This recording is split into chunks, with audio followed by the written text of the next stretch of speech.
Alors, on cherche du cul sur YouTube? Eh ben raté mon pote, ici on parle de littérature. Mais de littérature de cul, donc ça compense. L'été s'achève, on a le cul qui frétille. Moi non. Moi j'ai chaud. Je sue des cuisses, c'est insupportable. C'est la fin des coups de chaleur et des tenues légères. Tenues légères sous lesquelles, d'ailleurs, les cuisses frottent. Au bout d'un moment, ça crée des irritations, c'est extrêmement désagréable. Où j'en étais? Ah oui. Les fesses. Écoutez, force est d'avouer que j'en ai lu des trucs. Des trucs qui m'ont plu, des trucs qui m'ont fait gerber, des trucs qui ont bouleversé ma vie sexuelle, des trucs qui ont très mal vieilli. Je reçois de temps en temps des livres avec des titres improbables. Je me suis quasiment fait traiter textuellement de grosse tanche par une autrice dont j'avais pourtant fait une critique sympathique. Je pense, honnêtement, que je commence à embrasser un petit peu mieux, intellectuellement parlant, tout ce qui fait la richesse du travail de critique littéraire. Mais oui, il est vrai que parfois, seul dans ma tour d'ivoire, j'en viens à penser que la critique est Achille et l'art difficile. Pas le bon héros grec. La critique est aisée et l'art difficile. Saurais-je, moi, écrire de ces livres que je critique avec autant de verve? Saurais-je, moi, faire exprimer chez le lecteur le dégoût ou l'excitation, la joie ou le rire, bref, la violence de tous ces états si puissants que les livres érotiques déchaînent? Eh bien, je n'en sais rien. J'écris beaucoup, mais j'avoue que je n'ai jamais particulièrement essayé d'écrire de l'érotisme. Probablement parce qu'en lisant beaucoup, j'ai l'impression que tout a été déjà plus ou moins raconté, plus ou moins bien d'ailleurs, et que j'aurais du mal à me détacher de ce que j'ai déjà lu auparavant. Et en même temps, je suis quand même d'avis que si tu n'as jamais tenté de faire ce que tu critiques, si tu n'as jamais ne serait-ce qu'envisagé de produire du contenu érotique alors que tu l'étudies, est-ce que tu as réellement toutes les armes en main par la suite pour l'analyser? Peut-être que oui. Sûrement même. Mais c'est quand même se couper d'une expérience qui peut enrichir l'étude. Seulement, l'écriture érotique, c'est tout de même un art un petit peu particulier. Est-ce qu'on peut l'aborder de la même façon que l'écriture classique? Est-ce que les exercices narratifs et stylistiques sont les mêmes? Et puis, qu'est-ce que la littérature érotique, finalement? À partir de quand ça devient de l'érotisme? Eh bien, l'une des meilleures façons de répondre à tout ça, c'est de se plonger dans la partie la plus technique de l'écriture érotique, ce que Flore Chéri se propose de nous aider à faire grâce à son livre « L'écriture érotique, roman, lettres, SMS, blog, toutes les clés pour exprimer le désir ». Allez, c'est parti! À la fin de cette vidéo, vous et moi, on est les futurs Anaïs Nin, Pierre-Louis et Emmanuel Macron. Car oui, Emmanuel Macron plus jeune a écrit un livre un petit peu osé, avec comme inspiration ce qu'il vivait avec Brigitte à l'époque. Et à chaque fois que cette information vient heurter mon cerveau, elle en ressort aussitôt. Ce qui fait qu'à chaque fois, je me réétonne en l'apprenant. Et d'ailleurs, là, regardez, regardez là-haut. C'est cette information qui vient de s'envoler à nouveau.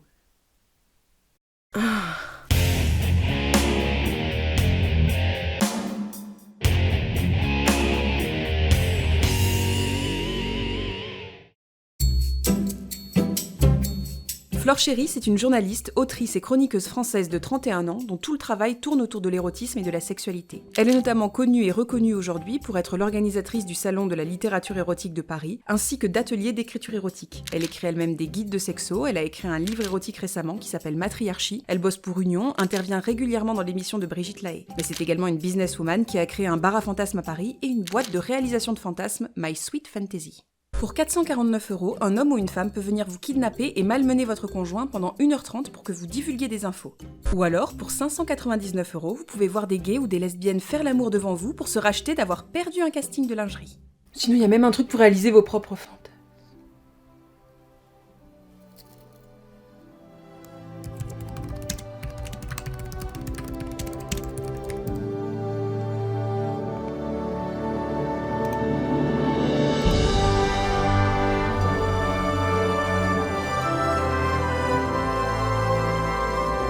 Caillou et Gilbert rêvaient paisiblement, jusqu'à ce que... Bref, on a affaire à quelqu'un qui potentiellement sait un petit peu de quoi elle parle et qui a une grande expérience dans le milieu. Donc, on est plutôt en confiance, allons voir ce livre de plus près et soyons nous-mêmes l'érotisme que nous attendons des autres. Le livre, à la fois très complet et concis, se découpe en plusieurs sections, avec à chaque fois de la théorie, des exemples et des phases d'exercice.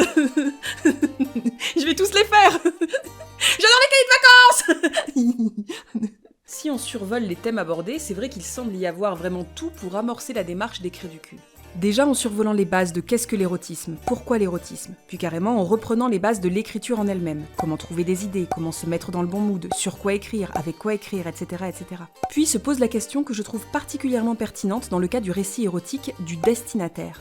pour qui on écrit, qu'est-ce qu'on écrit et qu'est-ce qu'on veut faire ressentir. Et c'est vraiment loin d'être idiot comme réflexion, parce que je vous rappelle que le titre du livre nous fait pressentir que l'érotisme, ça peut être pour les autres, pour un public plus large, mais ça peut aussi très bien servir dans les limites de son espace personnel, notamment avec les lettres ou les SMS. C'est intéressant ça. Pour moi, l'érotisme, c'est l'art de mettre en forme et en mots concrets quelque chose qui, dans l'absolu, ne devrait pas sortir de l'espace ultra privé de sa sexualité et de ses fantasmes. Donc c'est tout à fait logique que ça ne se limite pas à un public inconnu. C'est même plutôt un art qui débute avec un public connu. Avec toi, avec ton crush, avec ton ou ta partenaire, mais seulement avec un public consentant, je t'en supplie. La littérature érotique est l'une des rares formes de littérature à pouvoir peupler de façon aussi concrète notre quotidien. Et en cela, elle est peut-être moins impressionnante que les autres. Et ça aussi, c'est hyper intéressant. De se dire qu'un sexto, c'est le début de la littérature érotique. Ou en tout cas que ça peut le devenir. Une fois n'est pas coutume, j'ai envie qu'on prenne vraiment cette œuvre par le début et qu'on la décortique dans l'ordre pour maximiser nos chances de devenir de bons écrivains à la fin. Alors prenez vos papiers et vos crayons et faites jaillir l'encre de vos plumes dressées sur la blancheur virginale de vos calepins Carrefour.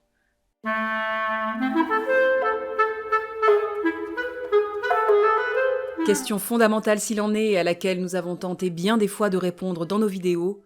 Pourquoi les livres de cul ? Pourquoi, dans une époque dans laquelle il suffit de taper 3 mots dans une barre de recherche, a-t-on besoin d'écrire du cul ? Ou d'en lire d'ailleurs ? Eh bien à cela, plusieurs raisons sont avancées, et celle qui vient en premier me fait un peu plaisir, je crois, puisqu'il s'agit de maintenir un lien érotique avec un ou une partenaire. Donc oui, on va parler de sexting, et bien évidemment c'est plutôt intelligent parce que c'est un des meilleurs moyens pour faire comprendre que l'art érotique n'est pas détaché du réel. Il y a toujours un ancrage quelque part, et c'est un art que beaucoup de personnes font sans s'en rendre compte. Et non, les photos de sexe non sollicitées ne comptent pas comme de l'art érotique. D'ailleurs, j'ai pas mal de trucs à redire sur le livre, mais j'aimerais qu'on commence avec ce très bon point. Pourquoi le message érotique sert-il souvent à entretenir une relation plutôt qu'à l'amorcer ? Tout simplement parce que savoir bien écrire du cul n'est pas une autorisation valable pour envoyer un message sexuellement explicite à un ou une inconnue sans s'être inquiété, au préalable, qu'il ou elle voulait le recevoir. Question simple de consentement. En bref, le message érotique reste donc soumis à l'acceptation des deux parties. Voilà, le consentement direct. Et ça fait du bien dans un livre qui traite de l'écriture érotique qu'on ne la détache pas de ce que c'est. Oui, c'est de la sexualité, c'est de l'intime, ça l'est d'autant plus quand on reçoit un message qui est destiné à soi, et du coup, ça obéit aux mêmes lois que tout ce qui touche à la sexualité, c'est-à-dire qu'on n'envoie pas de message érotique à quelqu'un qui ne veut pas en recevoir. Et c'est valable aussi pour la littérature érotique d'ailleurs.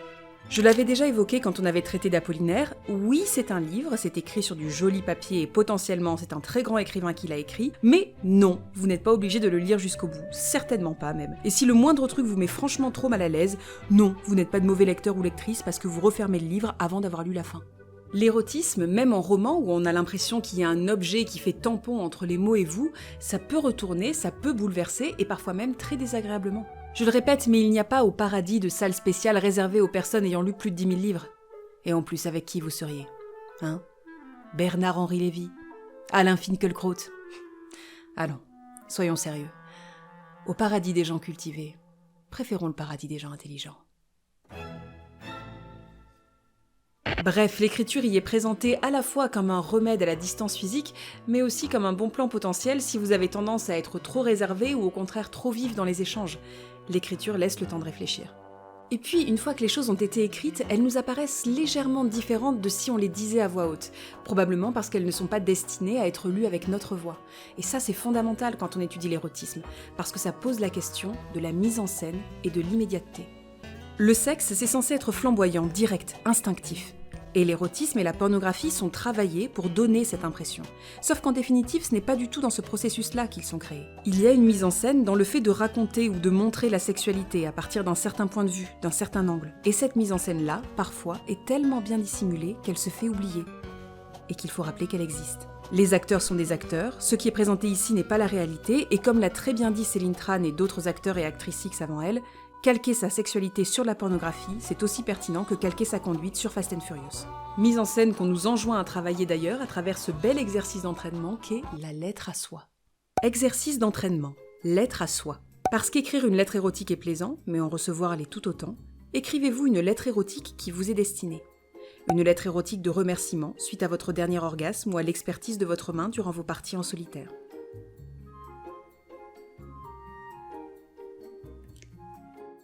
Il n'a pas trouvé Oui? Allô? Oui? J'ai écrit un poème, je peux te le lire? Oui, vas-y, ouais.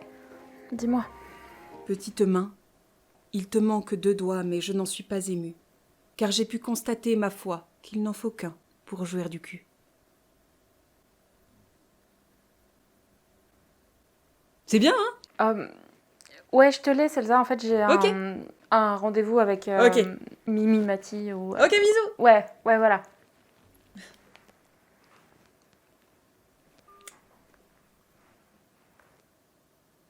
L'autre raison évoquée, c'est de vivre pleinement ses penchants exhibitionnistes. Et là aussi, c'est intéressant de mettre ça en avant. Est-ce que l'érotisme, c'est de l'exhibitionnisme? On a tendance à distinguer les productions qui visent à exciter du fantasme qu'il y a à faire ou dire des choses qui peuvent potentiellement exciter quelqu'un. Quelque part, à partir du moment où ça devient un métier, où on ne se met plus en scène directement soi, ce n'est plus réellement considéré comme de l'exhibitionnisme. C'est pourtant quelque chose qu'on envisage très bien lorsque ça concerne des pratiques amateurs, preuve en est cet entretien avec le rédacteur en chef du magazine Union en 2018. Les lettres que nous recevons au sein de notre rédaction à des fins de publication servent souvent de support à une pratique exhibitionniste. Il y a quelque chose d'auto-érotique à raconter son histoire. Un des moteurs les plus puissants et un des plus excitants pour l'écrivain, c'est qu'il sait qu'il va être lu par des milliers de voyeurs. S'il y a certainement un plaisir à écrire son texte, il y en a surtout un à le découvrir, au sein des pages du magazine. Du coup, ce serait l'œil du lecteur qui rendrait la pratique exhibitionniste, faisant par là même participer le lecteur à un jeu sexuel avec le créateur de l'œuvre, dont le livre n'est qu'un prétexte. D'où le fait, encore une fois, qu'on prenne d'une drôle de façon certaines œuvres érotiques. Je pense qu'il y a sincèrement quelque chose de très personnel, de très aléatoire et instinctif dans le fait qu'on est mal à l'aise ou non devant une œuvre érotique. Au-delà même de ce qu'ils écrivent, ou peut-être justement à cause de ce qu'ils écrivent, puisque c'est le seul moyen de les connaître, il y a des personnes, des auteurs et autrices avec qui personnellement on n'a pas du tout envie de jouer à des jeux sexuels. Et d'autres où... Bon, pourquoi pas. Ça se défend.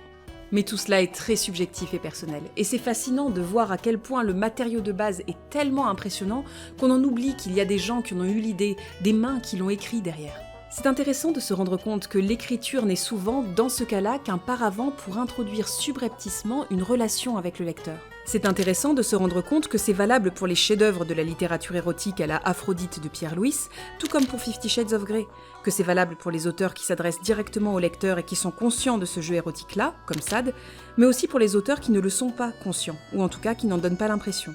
La lectrice, le lecteur, participe à l'érotisme de l'œuvre, et en cela, l'écrit à moitié avec l'auteur ou l'autrice. L'œuvre érotique, plus que toute autre, est une œuvre éminemment collective et participative. Et en même temps, c'est une œuvre qui ne te laisse pas toujours le choix de participer, parce qu'elle te prend à ton propre jeu en te bloquant dans un système de voyeurisme plus ou moins malsain. Les raisons que l'autrice évoque par la suite pour écrire du cul sont plutôt tournées vers une pratique solitaire, et ça aussi ça vaut le coup de le signaler. L'écriture est aussi une fantastique façon de s'explorer soi. Et à ceux qui diront que mettre autant d'efforts à écrire sans être lu par d'autres est inutile, je dirais qu'on ne se bat pas dans l'espoir du succès. Non, non, c'est bien plus beau lorsque c'est inutile. Edmond Rostand, Cyrano. C'est pour ça que c'est mieux écrit que le poème sur la main de tout à l'heure. Une pratique solitaire donc, servant notamment à mieux se comprendre soi-même, et dans laquelle elle fait remarquer de façon très appuyée que, si l'on conserve ses écrits pour soi, l'érotisme peut être une façon d'exprimer, de décharger quelque part des fantasmes qu'on n'estime pas visibles par le reste de la société, ou qu'on ne veut juste pas rendre visibles. C'est d'ailleurs l'avantage numéro 1 de produire sa propre pornographie avec soi comme matériau de base. C'est qu'on peut se retrouver à nouveau en possession pleine et entière de sa sexualité, détachée de toutes les influences capitalisto-sociétales qu'on peut trouver dans le porno mainstream. En gros, faire de l'érotisme ou de la pornographie bio juste pour soi, c'est aussi contourner, détourner un système qui aime nous fliquer jusque dans notre intimité à grands coups d'algorithme et qui fait que parfois on se retrouve avec des fantasmes communs qui ne viennent pas réellement de nous et qui, de temps en temps, entretiennent des situations problématiques. C'est un chapitre dans lequel elle met en avant également un point très important, le fait que le fantasme n'est pas forcément fait pour être réalisé et que le fantasme ne présume rien de notre propre sexualité. Ce qui doit être répété, parce que ça expose à nouveau que la mise en scène est reine dans ce milieu. Et que malgré l'apparence de véracité, on est très très loin d'être face à des documentaires sur la façon dont la sexualité se construit et se pratique dans la vraie vie du vrai monde véritable. Mais en plus de ça, ça met en avant également le fait que nos sexualités peuvent se retrouver détachées de nos imaginaires et que nous n'avons pas la même sexualité seul que nous aurions en collectif ou en couple. La sexualité en solitaire est donc clairement une partie importante, fondamentale de notre vie sexuelle. Et non, elle ne peut pas vraiment être compensée par une vie sexuelle en couple épanouie, par exemple. Parce que ces deux phases de nos vies intimes n'ont peut-être rien à voir entre elles. D'où le fait qu'il soit très important de l'explorer. Et pour se détacher encore plus de la vraie vie du vrai monde véritable, qu'est-ce qu'il nous faut ? Un double qui puisse prendre sur elle ou lui toute la charge sexuelle et érotique que notre nous ne saurait contenir. Du coup, qu'est-ce qu'on se fait ? Un pseudo ! Dans ce chapitre, on nous dit qu'il ne faut rien laisser au hasard, et de bien réfléchir à notre identité double qui risque de rester longtemps, et qui en plus de cela est forcément évocatrice de quelque chose aux yeux du lecteur. Pour nous aider, Fleur Chérie nous propose un petit exercice que je m'en vais effectuer de ce pas afin de me faire un nom durablement dans le monde de l'érotisme. Si vous n'avez pas d'idée, ce questionnaire peut vous aider. Quel est le prénom de votre grand-mère si vous êtes une femme, grand-père si vous êtes un homme ? Quel est votre fruit préféré ? Quelle est votre pâtisserie, boisson préférée ? Il s'agit de Mary Malibu pour moi. Oh, tout est clair à présent. Je m'appellerai Yvette Saint-Nectaire, non. Odette Truffade. Non, mais ça marche pas du tout.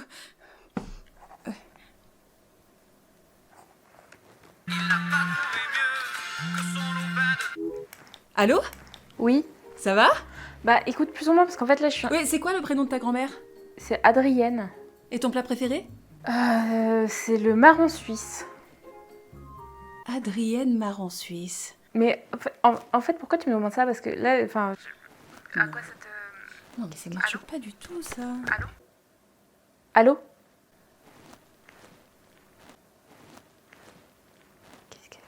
Ceux et celles qui me connaissent un peu savent que l'aspect politique de l'érotisme est quelque chose qui me semble fondamental.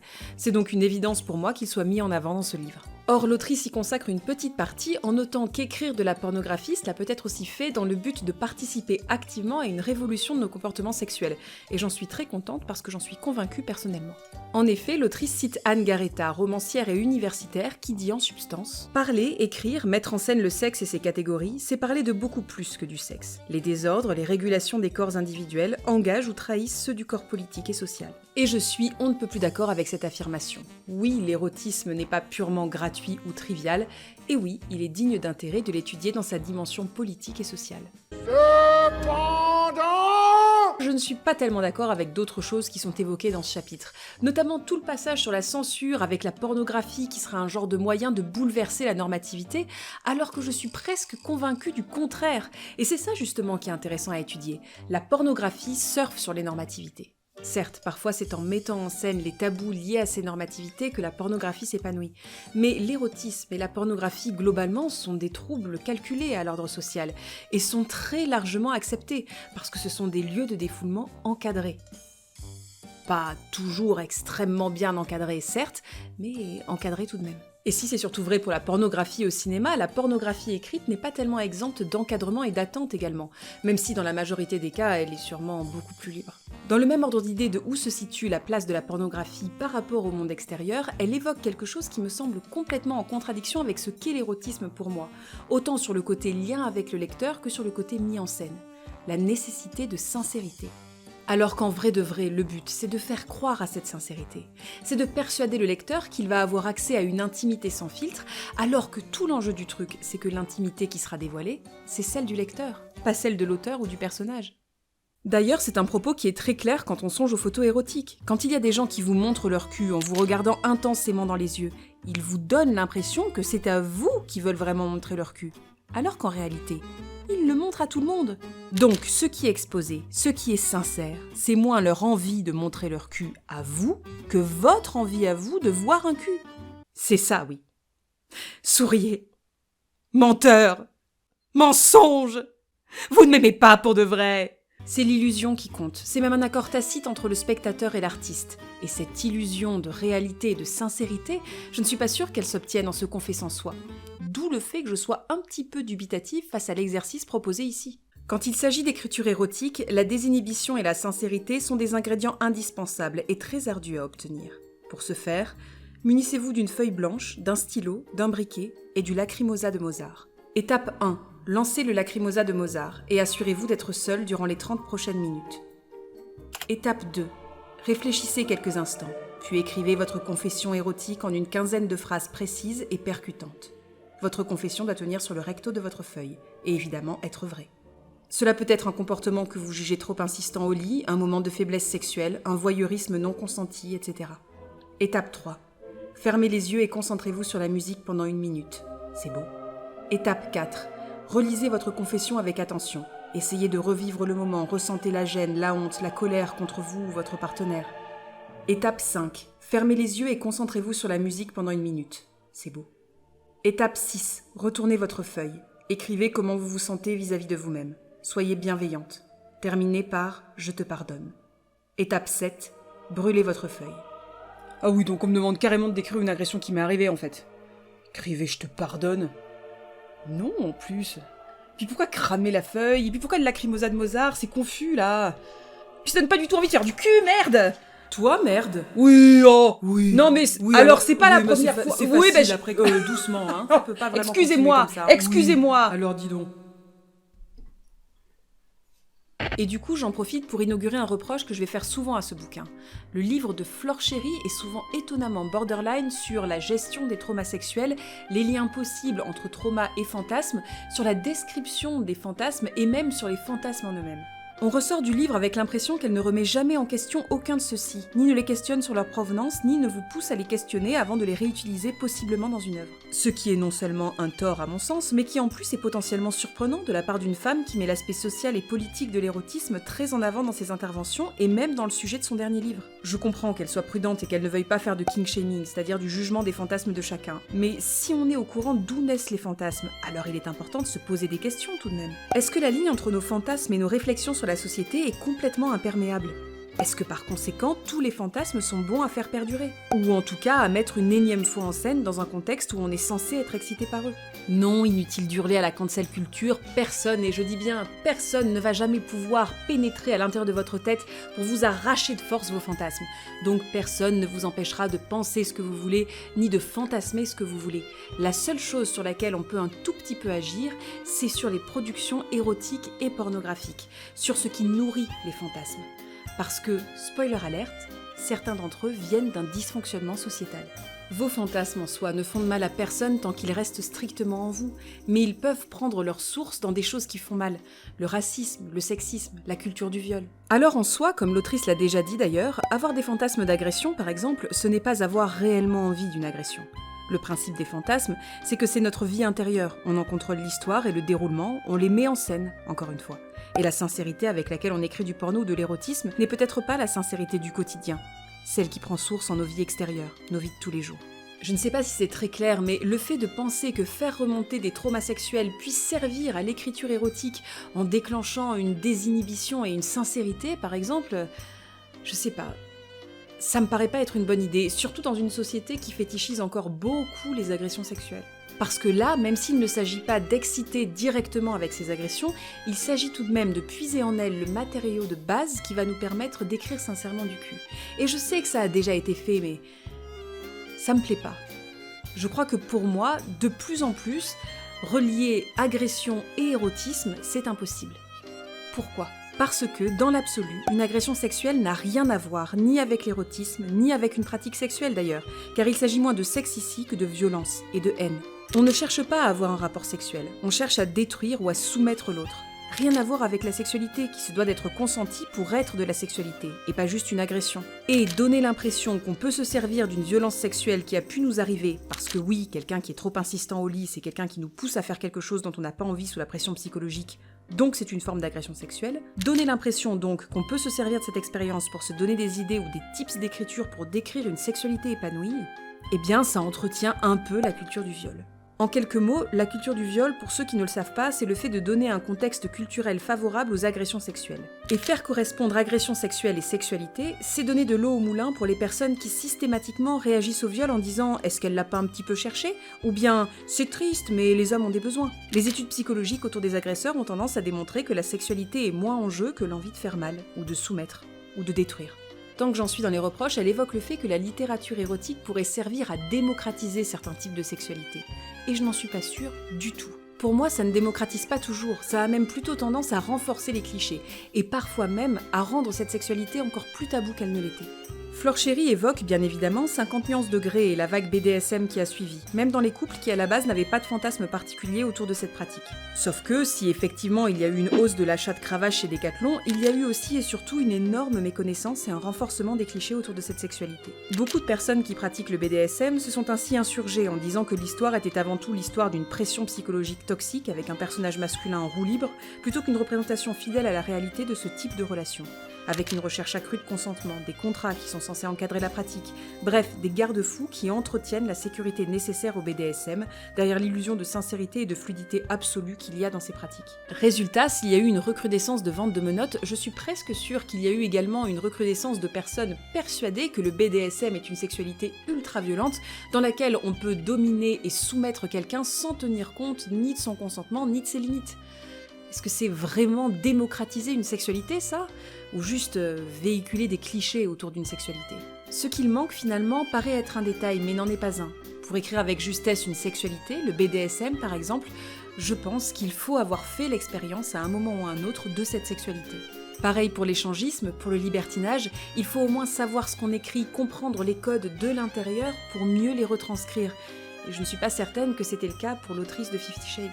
Or, son livre a été dressé en étendard du BDSM. Je sais qu'on ne peut pas contrôler ce qui va plaire ou non, ni mettre d'avertissement sur le fait que l'auteur ou l'autrice sait plus ou moins de quoi il ou elle parle dans son livre. Mais il y a souvent une certaine précaution à prendre avec la littérature érotique. Ne pas prendre ce qu'elle expose pour un genre de documentaire.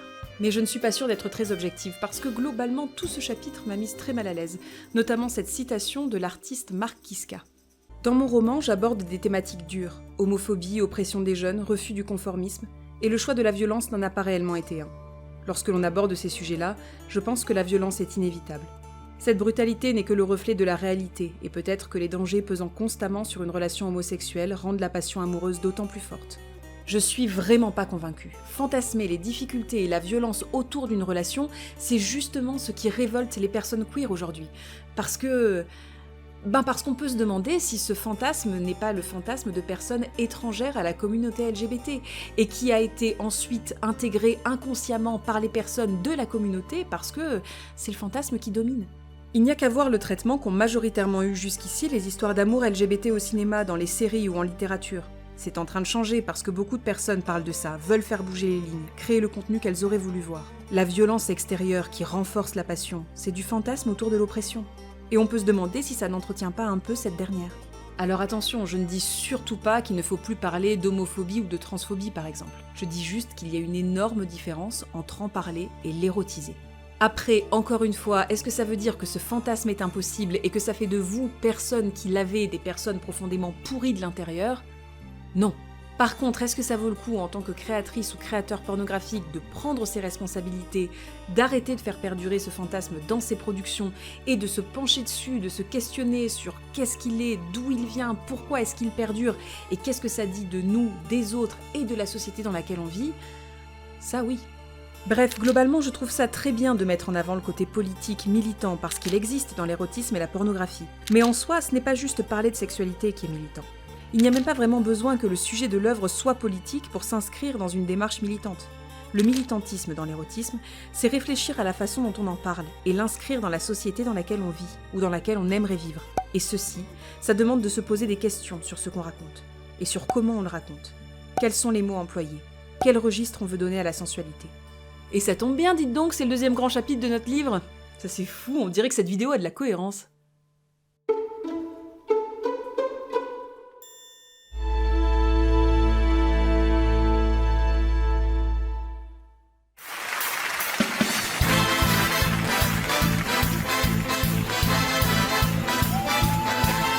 Rêver d'une ville étrangère, une ville de filles et de jeux. Il voulait vivre d'autre manière, dans un autre milieu.